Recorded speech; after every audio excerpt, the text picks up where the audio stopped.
ഒരു ഡിഫറെൻറ്റ് ഫിലിമാണ്. ഇപ്പോൾ സാധാരണ ഒരു വാർ ഫിലിം ജോണറിനല്ലാതെ ദോ ഇതിൻ്റെ ഒരു പ്രമിസും ഇതൊക്കെ വാർ പൊളിറ്റിക്സ് ഒക്കെ ആണെങ്കിലും ultimately the messages about humanity and human relationship and all that. So ഒരു ലാംഗ്വേജ് ബാരിയർ ഒന്നും ഇല്ലാതെ എല്ലാവർക്കും ഇഷ്ടപ്പെടുന്ന ഒരു ഫിലിമായിരിക്കും. ആൻഡ് ആസ് ഐ സെഡ്, ഒരു ഇതിൻ്റെ ട്രെയിലറൊക്കെ കാണുമ്പോൾ നമുക്കൊരു ഒരു ഒരു ഐഡിയ ഉണ്ടാവും മൈൻഡിൽ. ബട്ട് അതൊക്കെ കംപ്ലീറ്റ്ലി ബ്രേക്ക് ചെയ്ത് it be A completely new experience for me എന്നാണ് എനിക്ക് തോന്നുന്നത്.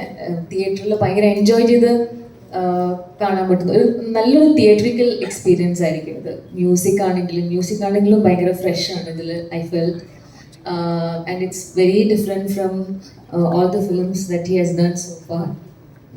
മ്യൂസിക് വൈസ് ആണെങ്കിലും വിഷ്വൽസ് ആണെങ്കിലും ഇതിൻ്റെ technical part aanengilum, even the actors, everyone has done really well. So it'll be a really good experience watching it in theatre. And then yeah, thank you Adi for giving me this film. And ellarum theatre il poi kaanam 20th nu and support cheyanam. Thanks. Thank you so much and all the best. ആദി, നമുക്ക് എങ്ങനെയാണ് അതിനെ അങ്ങനെ അങ്ങ് വിടാൻ പറ്റുക? രണ്ട് വരി പാട്ട് പാടാതെ. സോ അതുകൊണ്ട് പ്ലീസ്. 100% பாடுறேன். என் பாட்டு கேரளாவில் நிறைய பயங்கரமாக கேட்குறாங்கங்கிறது ரொம்ப சந்தோஷமாக இருக்குது எனக்கு. அண்ட் சிங்கிள் பசங்கெல்லாம் பயங்கர ஹிட்டு போல இங்க. ஸோ வந்து ഞാൻ ഇവിടെ പറയണമെന്ന് വിചാരിച്ചപ്പോൾ ഇതിനു മുമ്പിൽ PT സാർ എന്ന് പറയുന്ന ഒരു സിനിമ ഇവിടെ റിലീസ് ചെയ്തിരുന്നു നാട്ടിൽ. അപ്പം ഒരു തിയേറ്ററിൽ അപ്പം പുള്ളിക്കാരൻ ഇവിടുത്തെ ഫാൻസിനെ കുറിച്ച് അറിഞ്ഞിട്ട് അവരുടെ കൂടെ ഇരുന്ന് സിനിമ കാണാൻ വേണ്ടി അവിടുന്ന് ഇവിടെ വന്ന് ആ ഒരു ഒറ്റ ഷോ അതിൽ അവരുടെ കൂടെ ഇരുന്ന് കണ്ടിട്ട് പോയതാണ്.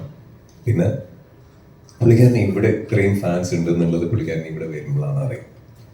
അപ്പം he's being celebrated all over because യങ്സ്റ്റേഴ്സിന് ആദ്യം എന്ന് പറയുന്ന ഒരു inspiration not as an actor but പുള്ളിക്കാരൻ പറയുന്ന ഓരോ സാധനങ്ങൾ എല്ലാത്തിലും ഒരു ഭയങ്കര ഡീപ് മീനിങ് ഉണ്ടാവും.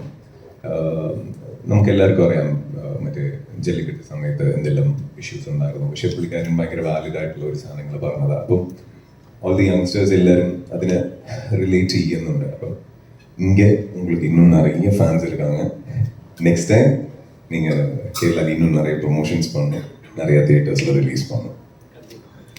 இதுதான் வந்து என்னோட ஃபஸ்ட்டு டைம் கேரளாவில் வந்து ப்ரெஸ்ஸை பார்க்குறது. ஒரு ஆக்டராகவும் சரி, ஒரு டைரக்டராகவும் ப்ரொடியூசராகவும் முதல் தடவையாக நான் வந்து ப்ரெஸ்ஸை பார்க்குறேன். அண்டு இது வந்து இப்போ இந்த படம் வந்து ட்ரெய்லர் வந்தக்கப்புறம், ஏன்னா அது நாங்களாக ப்ரொடியூஸ் பண்ணியிருக்கோம். ஸோ நாங்களே, எங்களுக்கு வந்து சினிமா அது பெரிய இதெல்லாம் இல்லை, ஒரு ட்ரீம் இருந்துச்சு, இது எப்படியா பண்ணணும்னு தோணுச்சு.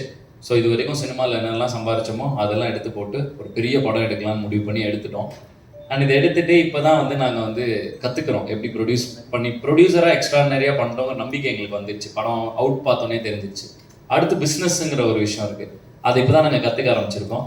தமிழ்நாட்டில் எல்லாம் பண்ணுறோம், இப்போ கேரளாவில் வந்து ரிலீஸ் ஆனால் வந்து இதை எப்படி ப்ரொமோட் பண்ணுறது இதெல்லாம் வந்து கொஞ்சம் கொஞ்சமாக கற்றுக்குறோம். ஸோ ஃபஸ்ட்டு படம் வந்து இந்த படத்தில் உங்கள் எல்லாரையும் வந்து பார்த்து ரீச் பண்ணிட்டேன், உங்களை எல்லாரையும் வந்து ஒரு ஹாய் சொல்லிட்டேங்கிறது எனக்கு ரொம்ப சந்தோஷமாக இருக்குது. தொடர்ந்து எல்லா படத்துக்கும் வரப்ப எல்லாரையும் கூப்பிட்டு எல்லாரையும் ஃபேன்ஸ் கொண்டு எல்லாரையும் மீட் பண்ணுங்கிற ஆசையும் இருக்குது. அண்ட் லாஸ்ட் மினிட்ல இதை நாங்கள் வந்து பிளான் பண்ணோம். தேங்க்யூ வைஷாக் பிரதர், டக்குன்னு நேற்று சொன்னோம், எல்லாமே இன்றைக்கி ஆர்கனைஸ் பண்ணிட்டாங்க. நீங்களும் முடிஞ்ச அளவுக்கு எல்லோரும் வந்துட்டீங்க.